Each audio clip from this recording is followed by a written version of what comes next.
warahmatullahi wabarakatuh. Perkenalkan, kami mahasiswa dari Tadris Biologi UIN Sultan Toha Saifuddin Jambi pada mata kuliah Anatomi Hewan yang diampu oleh Bapak Bayu Kurniawan MSc. Baiklah, di sini kelompok 3 akan membahas mengenai struktur anatomi dan histologi indera pendengar dan penglihatan pada mamalia dan juga apes. Di sini saya akan memperkenalkan anggota pada kelompok 3. Yang pertama ada Temon Triyono, Ulfa Martias Anggraini, Wasila, Wijayanti, Yeni Marlina, Yumarni, Yuliana Purbosari, dan juga Zulfa Hasanah. Baiklah, langsung saja kepada pemateri pertama dan seterusnya saya persilahkan. Kepada teman-teman, selamat menyimak ya. Assalamualaikum warahmatullahi wabarakatuh. Baiklah, di sini saya akan menjelaskan tentang indera penglihatan pada mamalia. Adapun indera penglihatan pada mamalia itu berupa mata. Untuk struktur mata pada mamalia antara lain yang pertama selaput tanduk atau kornea. Selaput tanduk atau kornea ini berupa selaput bening di bagian depan mata yang berfungsi untuk melewatkan cahaya yang masuk. Yang kedua ada selaput pelangi atau iris. Selaput ini merupakan bagian dari mata yang mengandung zat warna, yaitu warna hitam, coklat, hijau, dan biru. Yang ketiga ada anak pupil. Yang ketiga ada anak mata atau pupil, berupa lubang yang terletak di bagian tengah iris mengatur besar kecilnya cahaya yang masuk. Yang keempat ada lensa mata. Lensa mata dapat menjadi cembung atau pipih, berguna dalam mengatur pembentukan bayangan. Yang kelima ada selaput keras atau sklera, merupakan bagian terluar dari bola mata yang berfungsi untuk melindungi bagian dalam mata. Yang keenam ada selaput koroid, merupakan bagian tengah bola mata yang berupa selaput tipis. Selaput jala atau retina ini berguna untuk menangkap bayangan. Yang ketujuh ada bintik kuning, yaitu daerah yang sangat mudah menerima cahaya yang masuk. Adapun alat tambahan pada mata, yang pertama ada alis. Alis ini berfungsi untuk memperindah dan melindungi mata dari keringat. Yang kedua ada kelopak. Kelopak ini berguna dalam proses membuka dan menutupnya mata. Yang ketiga ada bulu mata atau rambut mata yang berfungsi untuk memperindah. Yang keempat ada aparatus lacrimalis, yaitu berupa saluran air mata yang berfungsi untuk membasahi dan membersihkan mata. Baiklah, sekian dari saya. Wassalamualaikum warahmatullahi wabarakatuh. Kami akan membahas tentang struktur anatomi dan histologi indera pendengaran mamalia. Indera pendengaran termasuk indera yang terletak di dalam telinga. Telinga merupakan alat untuk menerima getaran yang berasal dari benda yang bergetar dan memberikan kesan suara pada kita. Getarannya dapat berasal dari udara dan dapat pula berasal dari benda padat atau benda cair. Antara benda bergetar dengan telinga harus ada medium, yaitu udara. Telinga terdiri dari 3 bagian, yaitu telinga bagian luar, telinga bagian tengah, telinga bagian dalam. Yang pertama, telinga bagian luar, auris eksternal. Bagian ini terdiri dari daun telinga yang disebut juga dengan auricula, yang berfungsi menentukan arah bunyi yang didengar dan memperkuat suara-suara yang diterima. Fungsi ini dilakukan karena daun telinga punya bentuk seperti corong dan terdapat tonjolan-tonjolan yang terdiri dari tulang rawan dilapisi kulit. Baiklah, nama saya Yuliana Purbosari. Saya akan melanjutkan dari pemateri sebelumnya. Di sini saya akan membahas tentang telinga bagian tengah atau disebut dengan auris media. Telinga tengah berupa rongga kecil yang berisi udara, terletak di dalam tulang temporal dan dindingnya dilapisi oleh sel epitel antara auris eksterna dan auris media. Dari membran timpani ini dibatasi suatu ruangan bagian tengah yang disebut dengan cavum tympani, dan di dalamnya terdapat tulang pendengaran atau disebut dengan ossicula auditiva Ausicula auditiva ini terdiri dari yang pertama ada malleus atau disebut dengan tulang martil, yang kedua incus disebut dengan tulang landasan, yang ketiga itu ada stapes atau disebut dengan tulang sagurdi.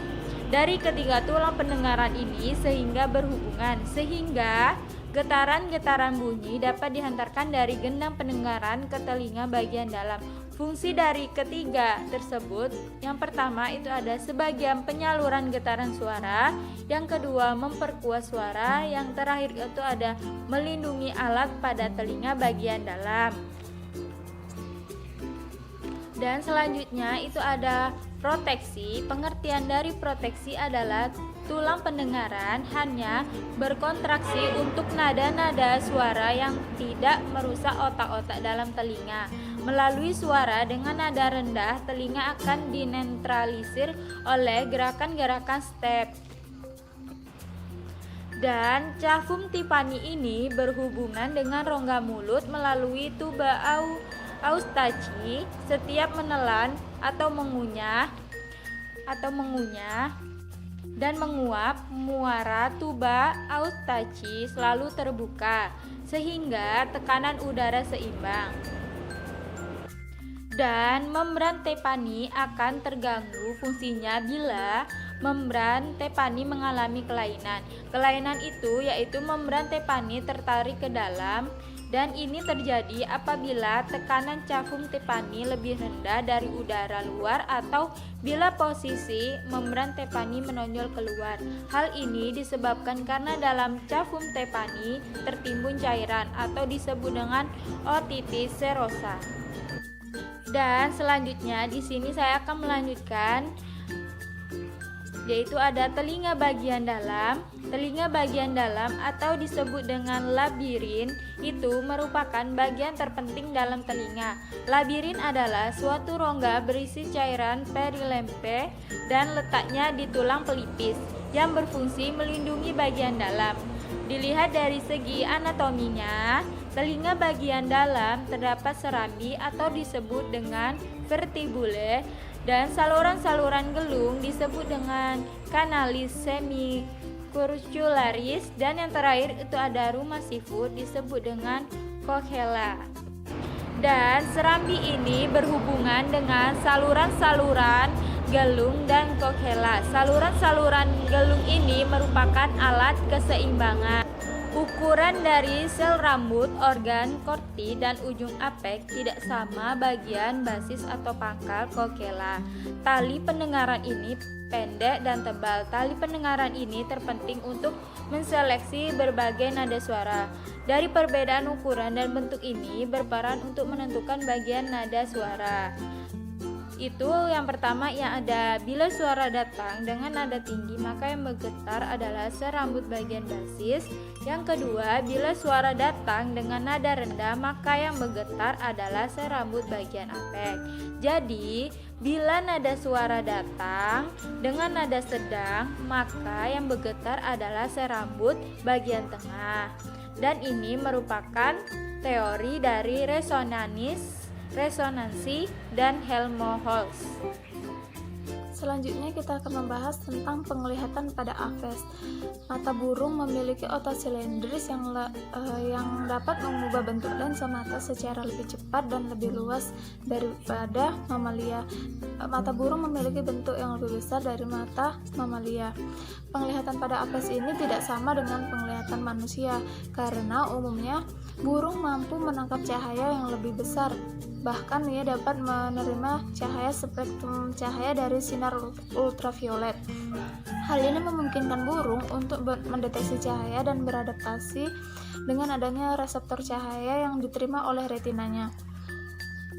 Mata burung memiliki dua macam reseptor cahaya, yaitu reseptor cahaya batang dan reseptor cahaya kerucut.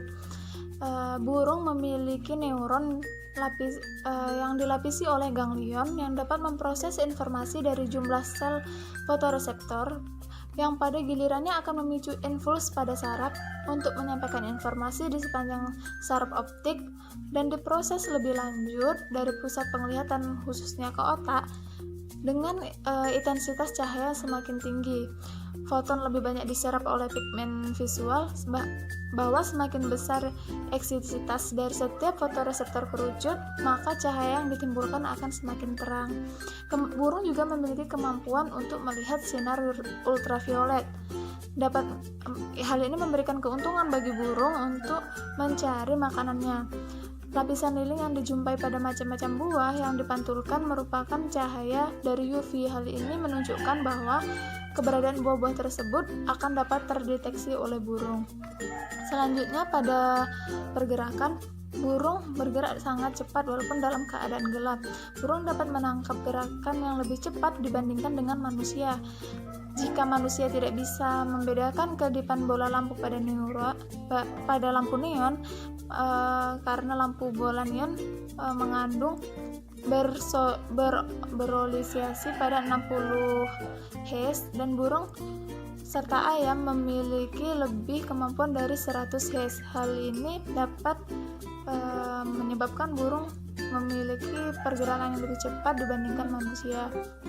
Kemampuan untuk mendeteksi gerakan-gerakan ini akan memungkinkan burung untuk bergerak dengan lebih cepat. Burung dapat mendapatkan gambar yang stabil pada saat terbang maupun saat bertengger. Oleh karena itu, burung akan memposisikan matanya dalam keadaan yang stabil mungkin untuk mendapatkan gambaran atau bayangan yang terlihat jelas dengan matanya. Burung memiliki koneksi saraf yang lebih besar antara reseptor cahaya dan otak. Adapun anatomi pada apes yaitu yang pertama, struktur utama dari mata burung yaitu mirip dengan hewan vertebrata lainnya. Namun, lapisan luar mata pada burung terdiri dari kornea transparan di bagian depan dan dua lapisan skletra, lapisan serat kolagen kulit berwarna putih yang mengelilingi seluruh mata dan mendukung perlindungan mata secara keseluruhan. Yang kedua, adanya lensa. Lensa merupakan bagian transparan yang berbentuk cembung dengan lapisan keras di bagian luar dan lapisan dalam yang lebih lembut. Lensa ini berfungsi untuk memfokuskan cahaya pada retina. Selanjutnya itu adalah iris. Iris merupakan diafragma muskular yang berwarna terletak di antara di depan lensa yang merupakan mengontrol jumlah cahaya yang akan masuk ke mata. Di tengah-tengah iris terdapat pupil, yaitu merupakan daerah lingkaran variabel yang dilalui oleh cahaya untuk masuk ke dalam mata. Bagian selanjutnya yaitu adalah retina. Retina merupakan bagian memiliki banyak lapisan melengkung dan lembut yang memiliki sel fotoreseptor batang dan sel fotoreseptor kerucut yang terhubung ke neuron dan pembuluh darah. Di bagian tengah retina ini terdapat fovea yang memiliki kepadatan yang lebih besar dari reseptor yang merupakan daerah ketajaman visual. Artinya mempertajam objek yang akan kita lihat sehingga terlihat seperti jelas. Selanjutnya terdiri dari saraf optik, yaitu merupakan serabut saraf yang membawa pesan dari mata ke bagian otak atau sebaliknya. Selanjutnya adalah pekten. Pekten adalah bagian yang terdiri dari jaringan lipat yang terhubung langsung ke retina. Pekten memiliki banyak pembuluh darah yang menjaga retina dari kekurangan nutrisi dan juga dapat melindungi retina dari cahaya yang menyilaukan atau membantu mendeteksi benda yang bergerak. Selanjutnya adalah koroid, adalah lapisan yang terletak di belakang retina yang berisi pembuluh kecil dan pembuluh balik yang mengalirkan darah ke retina. Koroid ini mengandung melamin, yaitu pigmen yang memberikan warna gelap pada mata, membantu untuk mencegah gangguan dan infeksi dari refleksi. Baiklah, di sini saya akan melanjutkan materi dari saudari Wijayanti, yaitu medan magnet. Dalam berimigrasi, burung sedikit tergantung dengan medan magnet. Burung yang menggerakkan kepalanya untuk mendeteksi arah medan magnet dan penelitian yang dilakukan di sistem saraf burung yang menunjukkan bahwa burung dapat melihat medan magnet. Selanjutnya ada jenis-jenis berdasarkan penglihatannya. Burung pemangsa siang. Nah, kemampuan visual dari burung pemangsa dan ketajaman penglihatan mereka yang disebabkan karena berbagai faktor. Burung pemangsa memiliki mata yang besar dan ukuran mereka 1,4 kali lebih besar dari rata-rata untuk burung dengan berat yang sama. Selanjutnya ada burung malam. Nah, burung hantu memiliki mata yang sangat besar dan untuk mereka 22 kali lebih besar dari rata-rata untuk burung dari berat yang sama. Selanjutnya ada burung air.